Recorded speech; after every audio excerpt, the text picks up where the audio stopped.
If you've ever asked anybody in the business, what do you think the IT department does? 9 times out of 10, they will respond with an activity within the scope of operations. They fix things when they go wrong. They bring me new computer kit. They sort out my phone contract for me. All of these are activities within the scope of service operations. The purpose and objective of service operations is simple. In the strategy phase, the IT department decided what services they would offer and to who. In design, they worked out how they would operate.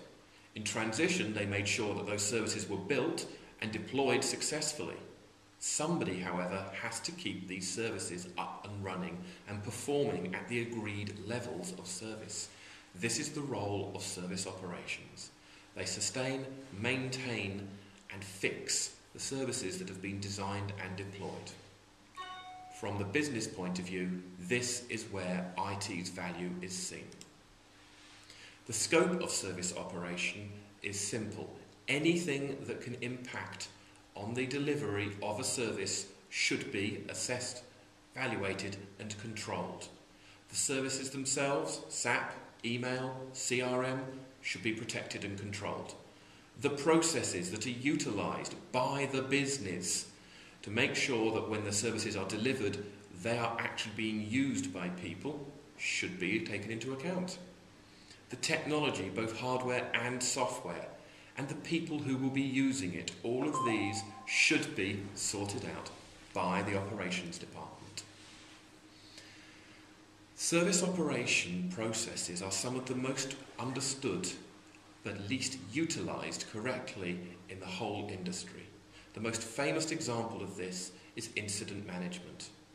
When the business contacts the IT department to say that something has gone wrong, they are entitled to the knowledge that this issue will be swiftly dealt with, and they will be kept informed every step of the way about what happened.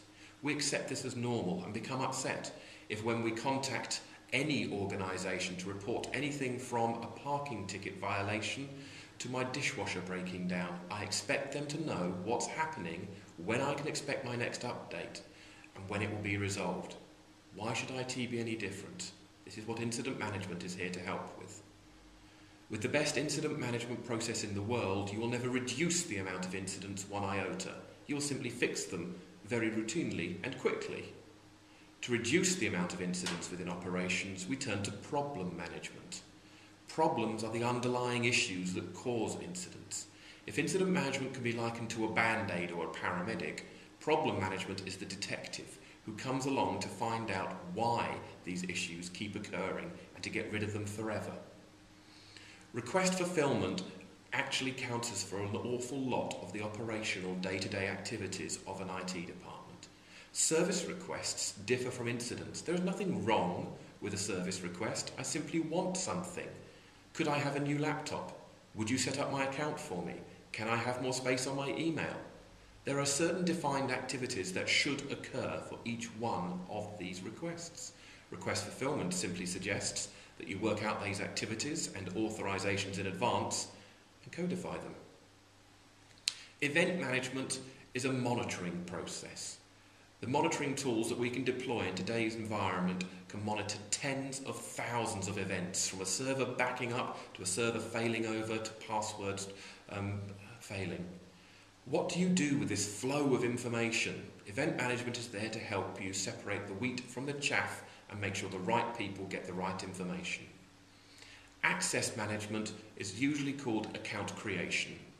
As a matter of fact, it's not account creation. It's account creation and ongoing monitoring to make sure that the right people have access to the right services at the right time. The business value of service operation speaks for itself. If you ever believe that you do not need service operation to reduce duration and frequency of outage, to automate operations, to make sure that unplanned labour costs are kept low, I invite you to turn off your IT department's equipment and see how well it operates.